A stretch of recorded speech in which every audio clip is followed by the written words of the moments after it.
கும்பராசி என்பர்களே, கொஞ்சம் யோசித்து செயலாற்றக்கூடிய சில நாட்களில் இந்த நாட்கள் உங்களுக்கு ஒரு முக்கியமான நாள். வரக்கூடிய நாட்களில் நீங்கள் ஒரு 10 நிமிஷமாவது யோசித்து செயல்படணும் அப்படிங்கிறதுல ஒரு கட்டாயமாகவே ஆக்க வேண்டிய ஒரு நேரம். நான் சொல்லக்கூடிய ஒரு முக்கியமான மந்திரத்தை நீங்கள் தினந்தோறும் ஒரு டைம் சொல்லி பார்த்தீங்க அப்படின்னா வாழ்க்கையில் உங்களுக்கு மகிழ்ச்சியை தவிர வேறு எதுவும் கிடைக்காது. அந்த அளவுக்கு வந்து உங்களுக்கு மகிழ்ச்சி பொங்கும். என்ன பண்ணுறது, உங்களோட டைம் கொஞ்சம் ஒரு மாதிரி தான் இருக்குது. பழசில் நீங்கள் வந்து அரசர் மாதிரி இருந்தீங்க, ஒரு ராஜா மாதிரி இருந்தீங்க. இப்போ சிப்பாயை விட உங்களை கேவலமாக ட்ரீட் பண்ணுறாங்க அப்படிங்கிற மாதிரி ஒரு வருத்தம். கையில் இருந்த அமௌண்ட்லாம் நீங்கள் செலவு பண்ணியிருப்பீங்க. என்னடா பண்ணுறது அப்படின்னு நீங்கள் வந்து உட்காந்துட்டு இருப்பீங்க. சில இடத்துல மரியாதை குறைவாக இருக்கும் உங்களுக்கு. நீங்கள் நினச்சதெல்லாம் முன்னே சக்ஸஸ் ஆகிட்டு இருந்துச்சு. இப்போ நீங்கள் நினச்சதெல்லாம் உங்கள் கைக்கு வந்து அடைய மாட்டேங்குது அப்படின்னு வந்து கவலைப்பட்டு இருப்பீங்க. கவலையை தூக்கி போடுங்க. வாழ்க்கையில் நீங்கள் வந்து முதன்மையாக இருக்கக்கூடிய ஒரு ஆள். உங்களை வச்சு தான் எல்லா விசேஷமே பண்ணுவாங்க. உங்களை வச்சு தான் நீங்கள் உள்ளே வந்தால் தான் அந்த இடமே கலகலப்பாக இருக்கும். அந்தளவுக்கு ஒரு மரியாதையை வாங்கி கொடுக்கக்கூடிய ஒரு முக்கியமான ராசி தான் உங்களோட ராசி. அந்த மாதிரி ராசிக்காரர்களுக்கு வரக்கூடிய நாட்கள் எப்படி அமைய போகுது, அந்த வரக்கூடிய நாட்களில் நீங்கள் என்ன பண்ணால் நீங்கள் வந்து தப்பிக்கலாம் அப்படிங்கிறத இந்த வீடியோலேயே முக்கியமான விஷயம். அது எல்லாமே இந்த வீடியோவில் சொல்ல போகிறேன். அதுக்கு என்ன பரிகாரம் பண்ணும், வீட்டிலேருந்து என்ன பண்ணலாம் அப்படிங்கிறது எல்லாமே சொல்ல போகிறேன். அதே மாதிரி இப்போ நான் சொல்கிறது பொதுப்படையான ஜாதகம். தனிப்படையான ஜோதிடம் பார்க்கணும் அப்படின்னா ஃபோன் நம்பர் கீழே கொடுத்துருக்கேன், டிஸ்கிரிப்ஷனில் இருக்குது. அந்த நம்பருக்கு ஃபோன் பண்ணி பேசி தெரிஞ்சுக்கோங்க. பிரபல ஜோதிடர் தான் உங்ககிட்ட பேசுவார். நிறைய பேருக்கு, நிறைய அரசியல்வாதிகளுக்கும், நிறைய திரைப்பட நடிகர்களுக்கும் நடிகைகளுக்கும் ஜோதிடம் பார்க்கக்கூடிய ஒரு முக்கியமான நபரினுடைய நம்பர் தான் கொடுத்துருக்கேன். ஜஸ்ட் ஃபோன் பண்ணி பேசி தெரிஞ்சுக்கோங்க. அதே மாதிரி நிறைய பேர் வந்து கேட்டுட்டு இருந்த ஒரு முக்கியமான கேள்வி, சார் வாழ்க்கையில் நிறைய விஷயங்களை இந்த கும்பராசிக்காரர்கள் அனுபவிச்சிருப்பாங்க. கண்டிப்பாக நீங்கள் வாழ்க்கையில் சின்ன வயசுலேருந்து அதிகமாக கஷ்டங்களை அனுபவிச்சுவீங்க. என்ன தான் கஷ்டத்தை அனுபவிச்சாலும் அதில் ஒரு லக்ஸுரி இருக்குமா அப்படின்னு நீங்கள் வந்து எதிர்பார்த்தவங்க. இந்த விஷயத்தில் கொஞ்சம் தப்பிக்க முடியுமா, ஒரு லக்ஸுரினஸ் இருக்குமா அப்படின்னு நீங்கள் வந்து ரொம்பவே எதிர்பார்த்து காத்துட்டு இருந்தவங்க. வாழ்க்கையில் மிகப்பெரிய சாராம்சமாக உங்களுடைய வாழ்க்கையில் நிறைய பெரிய ராஜாக்களோட ஈக்குவலாக உட்காந்து சாப்பிட்ற அளவுக்கு நீங்கள் வந்து மரியாதையாக அவங்கள வந்து ட்ரீட் பண்ணுவீங்க. கும்பராசி எதுக்கு ஒரு எக்ஸாம்பிளே சொல்கிறேன்னா, ராஜராஜ சோழன் கும்பராசி, சதய நட்சத்திரம். உங்களுடைய ஒவ்வொரு இதுலேயும் நீங்கள் வந்து முதன்மையாக தான் நிற்பீங்க. எதுலேயும் தனிப்பட்டு நிற்கவே மாட்டீங்க. இப்போ 100 பேர் இருக்காங்க அப்படின்னா அதில் கும்பராசிக்காரன் மட்டும் முன்னாடி நின்று பேசுவான். ஒரு வெள்ளை சட்டை போட்டுட்டு வந்தார் அப்படின்னா அந்த கும்பராசிக்காரன்லாம் வேறு லெவலு. நீங்கள் ஒரு ஆஃபீஸ் இருக்குது, அந்த ஆஃபீஸில் நீங்கள் வந்து கீழ் போஸ்டிங்கில் தான் இருக்கீங்க அப்படின்னா கூட உங்களுக்கு இருக்கிற மரியாதை மற்ற யாருக்கும் இருக்காது. அந்த மாதிரி தான் நீங்கள் வந்து வாழ்ந்துருப்பீங்க. ஆனால் என்ன சார் பண்ணுறது, சில மாதங்களாக உங்களுக்கு அந்தளவுக்கு மரியாதையும் கிடைக்கல, ஏதோ பணம் வரவும் கொஞ்சம் அப்படி இப்படி தான் இருக்குது, மன மகிழ்ச்சியும் ஒன்று நான் அவ்வளோவா செட் ஆகலையே அப்படின்னு நினைக்கிறவங்க கொஞ்சம் பொறுத்துக்கோங்க. எல்லாத்துக்கும் ஒரு டைமில் ஒரு ஏற்ற இறக்கம் இருக்கும்ல. இப்போ அந்த இறக்கத்தில் நீங்கள் இருக்கீங்க. ஏற்றம் வரும், உங்கள் வாழ்வில் மாற்றம் வரும், மகிழ்ச்சி பொங்கும். அதுக்கு நீங்கள் செய்ய வேண்டிய சில முக்கியமான விஷயங்கள் இருக்குது. கும்பராசிக்காரர்கள் இப்போ சனியினுடைய பிடியில் இருக்கிறதுனால நீங்கள் வணங்க வேண்டிய முக்கியமான 2 தெய்வங்கள் நான் சொல்கிறது அப்படியே நல்லா நோட் பண்ணிக்கோங்க.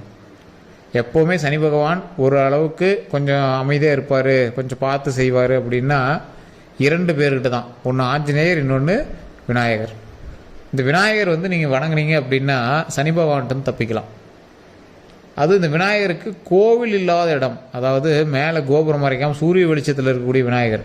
சில கோயில்கள்லாம் போனீங்கன்னா அந்த வாசலில் இருக்கக்கூடிய விநாயகர் வந்து சூரிய வெளிச்சத்திலே வச்சுருப்பாங்க, கோவிலே இருக்காது. காகம் சுற்றி வரக்கூடிய அளவுக்கு அந்த இடம் ஃப்ரீயாக இருக்கும். அந்த மாதிரி இடத்துல இருக்கிற விநாயகருக்கு நீங்கள் வழிபாடு செய்ய வேண்டும். அந்த விநாயகர்கிட்ட போய் வணங்கணும். காகம் சுற்றி வரக்கூடிய இடத்துல அந்த விநாயகர் இருக்கணும். அந்த காகத்தினுடைய நிழல் அந்த விநாயகர் மேலே படுற அளவுக்கு ஒரு சிலையாக இருக்கணும். இது நிறைய பேருக்கு தெரியறதில்ல. கோபுரம் கட்டுறாங்க, எது பண்ணுறாங்க, எல்லாம் பண்ணுறாங்க, எல்லாமே இருக்குது. ஒரு ஆலமரத்தடியில் ஒரு விநாயகர் இருக்கும், இல்லைனா வில்வ மரத்தடியில் ஏதாவது ஒரு கோயிலில் விநாயகர் இருக்கும். அங்கே வந்து பாருங்கள், அந்த காகம் வந்து மேலே உட்காந்துட்ருக்கும். அந்த இடத்துல போய் சனியோட இது இருக்கிறவங்க, இந்த ராசின்னு இல்லை, எந்த ஒரு சனி பகவானுடைய தாக்கம் இருக்கக்கூடிய எந்த ஒரு ராசிக்காரர்களாக இருந்தாலும் சரி, அந்த மாதிரி இடத்துல போய் விநாயகர் வணங்கி போகிறவங்க மிகப்பெரிய நன்மை கிடைக்கும். அதே மாதிரி ராகு கேதுனால அவதிப்படுறவங்க, அந்த விநாயகர் பக்கத்தில் ராகு கேது இருக்கும். தனிப்படையான விநாயகர் ஏதோ ஒரு முச்சந்தியில் அது மாதிரிலாம் வச்சுருப்பாங்க. அதுக்கு வந்து ராகு கேது வச்சுருக்க மாட்டாங்க. சில இடங்களில் மட்டும் ராகு கேது வச்சுருப்பாங்க. சில கோவில்களில் ராகு கேது விநாயகர் அழுத்திட்டு இருக்கிற மாதிரி சில உருவங்கள்லாம் இருக்கும். நீங்கள் ஆன்லைனில் போட்டிங்கன்னா அந்த உருவம்லாம் வரும். ஸோ அந்த மாதிரி விஷயங்கள்லாம் இருக்குது. அந்த மாதிரி இருக்கிறவங்க, ராகு கேது இருக்கிறவங்க அந்த மாதிரி விநாயகர் வணங்கணும். அது மிகப்பெரிய நன்மை கிடைக்கும். ஆனால் எந்த கோவில்லையுமே காகத்தோட விநாயகர் இருக்கிற மாதிரி இருக்காது. சில இடத்துல எங்கேயாவது அப்படி இவங்களாம் உருவாக்கி வச்சுருந்தா தான். ஆனால் காகத்தோடு இருக்கக்கூடிய விநாயகரை விட இந்த காகத்தினுடைய நிழல் படக்கூடிய விநாயகர், அதாவது ஓப்பன் ஸ்பேஸில் இருக்கக்கூடிய விநாயகரை, சனி பகவானினுடைய தாக்கத்தினால் யாராவது இருக்கீங்க அப்படின்னா அந்த விநாயகரை நீங்கள் போய் வழிபடுங்க. எப்படி வழிபடணும், இதை ஃபஸ்ட்டு தெரிஞ்சுக்கணும்.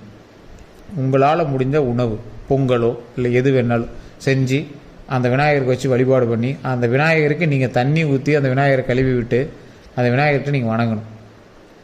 உங்களுடைய பாவம் போவதற்காக அந்த விநாயகர்கிட்ட வணங்கணும். அந்த விநாயகர்கிட்ட நீங்கள் வழிபாடு பண்ணும்போது ஓம் விநாயகரே போற்றி, ஓம் விநாயகரே போற்றி, ஓம் விநாயகரே போற்றி அப்படின்னு நீங்கள் 3 டைம் சொல்லுங்கள். அதே மாதிரி ஒரு முக்கியமான விஷயம் என்ன அப்படின்னா, இந்த சனி பகவானால் பாதிக்கப்படக்கூடிய நீங்கள் கொஞ்ச நாட்களில் அள்ளி கொடுப்பார் சனி பகவான். அது நல்ல விஷயங்கள் நிறைய ஹாப்பினஸ்லாம் அள்ளி கொடுப்பார். அப்போவும் இந்த விநாயகர் தான் நீங்கள் வந்து முதன்மையாக வணங்கி தான் நீங்கள் பண்ணி ஆகணும். எல்லா இடத்துலையும் விநாயகர் முதன்மையாக கும்பிட்றது ஒரு பக்கம் இருந்தாலும் இந்த சனி பகவானால் பாதிக்கப்பட்டவர்கள் சனி பகவான்கிட்ட கொஞ்சம் ரெக்வஸ்ட் பண்ணுறதுக்கு விநாயகர் மூலமாக மட்டும்தான் நீங்கள் வந்து லெட்டரே அனுப்ப முடியும். உடனே சரியாயிருமா சார்? உடனேலாம் இல்லைங்க, ஓரளவு கொஞ்சம் டைம் எடுக்கும். ஆனால் விநாயகர் நீங்கள் வணங்கினதுக்கப்புறம் உங்களுக்கே வித்தியாசம் தெரிய ஆரம்பிக்கும். ஆமாம் சார், கொஞ்சம் காப்பாற்றுறாரு போல் அப்படிங்கிற மாதிரி இருக்கும்.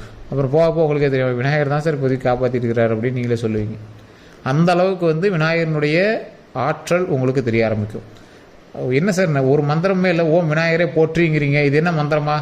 நீங்கள் மனசார சொன்னதுக்கப்புறம் நீங்கள் கும்பிட்றீங்க பார்த்தீங்களா, அதுதான் மந்திரம். பாசிட்டிவாக மட்டும் பேசுங்க. விநாயகருக்கு முன்னாடி நின்று கிழக்க திரும்பி இருக்கக்கூடிய விநாயகரோ இல்லை மேற்க பார்த்து இருக்கக்கூடிய விநாயகரும் சில இடங்களில் வச்சுருப்பாங்க. சில இடத்துல எப்படி இருக்குன்னா தனிப்படையாக இருக்கக்கூடிய விநாயகர், கோவிலை சுற்றி கருவறை சுற்றி வச்சுருக்க விநாயகர்லாம் வந்து பார்த்திங்கன்னா ஏதோ ஒரு சைடு திரும்பி இருக்கும். எந்த பக்கம் வந்து சாமியினுடைய கருவறை இருக்கோ அதோடைய ரைட் சைடில் வச்சுருப்பாங்க. அந்த மாதிரி விநாயகருக்குலாம் நீங்கள் போனீங்க அப்படின்னா, நான் இப்போ சொல்லக்கூடியது ஓப்பன் ஸ்பேஸில் இருக்கிற விநாயகர். அங்கே அந்த விநாயகருக்குலாம் போனீங்க அப்படின்னா மனதார நீங்கள் வந்து வேண்டுங்க, பாசிட்டிவாக வேண்டுங்க. அது என்ன சார் பாசிட்டிவாக வேண்டுறது? கடவுள்கிட்ட எனக்கு வருமானத்தை கொடு அப்படின்னு தான் வேணும். கடனை அடைச்சி கொடுன்னு வேண்டக்கூடாது, கடனை தீத்தேன்னு வேண்டக்கூடாது. எனக்கு வருமானத்தை கொடு, எனக்கு லாபத்தை கொடு, சந்தோஷத்தை கொடு, அப்படி தான் வேணும். அதுதான் பாசிட்டிவ். இப்போ நான் சொல்லக்கூடிய விஷயத்தில் எது பாசிட்டிவ் நெகட்டிவ்னு உங்களுக்கு தோணுதா? வரவை தான் கேட்கணும், செலவை சரி பண்ணுன்னு சொல்லக்கூடாது. வரவை எனக்கு கொடு, நிறைய லாபத்தை எனக்கு கொடு, அதை தான் நம்ம கேட்கணும். நீண்ட ஆயுளை கொடு, உடல் ஆரோக்கியத்தை கொடு, அப்படி தான் நம்ம கேட்கணும். பாசிட்டிவான விஷயங்களை அந்த இடத்துல நீங்கள் காலை நேரத்தில் முடிந்த அளவுக்கு ஒரு 6 மணிக்கு இல்லைன்னா 6 மணிக்குள்ளே இதை ஒரு டைமாவது உங்களுடைய ஒரு மாதத்தில் ஒரு டைமாவது இதை ட்ரை பண்ணி பாருங்கள். உங்களுக்கு எப்படி இருக்குதுன்னு நீங்களே வந்து சொல்லுங்கள். அதை செஞ்சுட்டு நீங்கள் போய் எந்த தொழில் வேணாலும் தொடங்குங்க. தொழிலை தொடங்குறதுக்கு சிறப்பான நேரமானு கேட்டால் உங்களுக்கு தொழில் தொடங்குவதற்கு அளவுக்கு சிறப்பான நேரம் இது கிடையாது.